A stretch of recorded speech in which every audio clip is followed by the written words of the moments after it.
Hello guys, स्वागत है आप सभी लोगों का आपके अपने YouTube channel EGI online classes में। आज मैं आप लोगों के सामने हिंदी व्याकरण का एक टॉपिक समास लेकर आया हूं और इस टॉपिक को आप क्लास 8 से लेकर 10 तक के सभी के हिंदी व्याकरण के सिलेबस में देख सकेंगे। और यदि आप किसी प्रतियोगी परीक्षा जैसे SSC GD की तैयारी कर रहे हो तो हिंदी व्याकरण के सिलेबस में भी ये होता है। तो इसे समझने के लिए हम एक आसान तरीका ढूंढ रहे हैं जिसमें हमें नोट्स ना समझना पड़े, केवल इसके मूल रूपों को समझ लें, अर्थात इसका मेन पॉइंट ऑफ व्यू क्या है ये जान लें। यदि आपको इसे पूरी तरह से नोट्स के रूप में चाहिए हो तो आप कमेंट में बताएं, आपको नोट्स भी दिया जाएगा, हाथ से लिख कर ही आप लोगों को मिल जाएगा कमेंट में। चलिए, सबसे पहले समास जानने से पहले आपको संधि विच्छेद की जानकारी होनी चाहिए। संधि विच्छेद में आप लोगों ने अपने जूनियर क्लासेस में पढ़ा होगा, यदि आम एक शब्द है तो इसे हम लोग इस रूप से तोड़ते थे। तो जब किसी शब्द को उनके स्वर और व्यंजन के मेल से तोड़ा जाता था तो इन्हें संधि विच्छेद कहा जाता था। बस उसी प्रकार से आप समास को भी समझ सकते हैं। जैसे आपके पास एक शब्द हो रसोई घर और इसे शब्दों के रूप में ही तोड़ा जाए।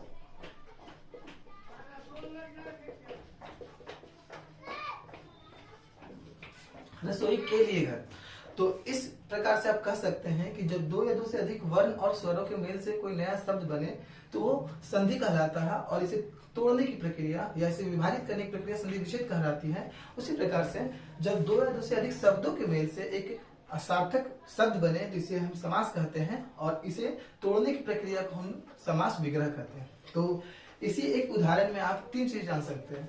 सबसे पहले, जो ये शब्द तैयार हुआ है इसे ही समास कहा जाता है क्योंकि ये दो या दो से अधिक शब्दों के मेल से बना है, जिसमें आप देख रहे होंगे लगभग 3 से 4 शब्द हैं, 4 शब्द हैं।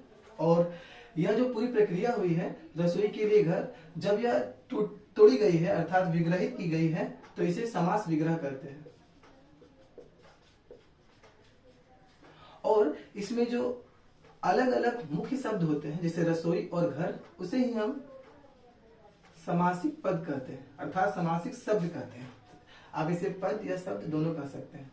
और इसमें जो ये अन्य चीजें होती है जैसे के लिए, में, किसी प्रकार का सहायक शब्द, इसे ही हम लोग योजक चिन्ह के रूप में मानते हैं या योजक शब्द मानते हैं।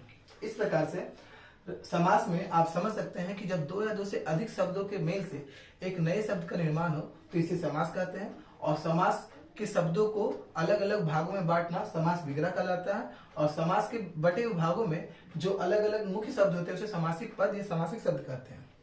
चलिए, तो इसी के साथ हम लोग अब इसके प्रकार में चलते हैं। समास के मुख्य 6 प्रकार होते हैं।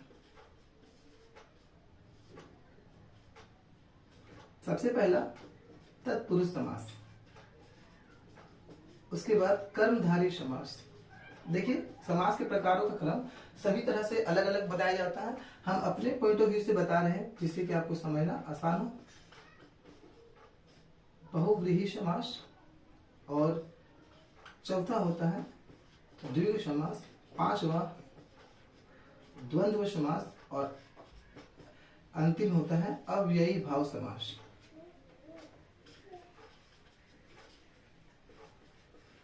आप सभी लोगों को यह 6 का 6 प्रकार अच्छी तरह से पता होना चाहिए। तो यदि आप सभी लोगों को ये 6 प्रकार जानना है तो इसके लिए आप कमेंट करें। यदि आप कमेंट करते हैं तो मैं इसके सभी 6 प्रकार को अच्छी तरह से समझाने का पूरा कोशिश करूंगा ताकि आप इसे और अच्छे से समझ पाए।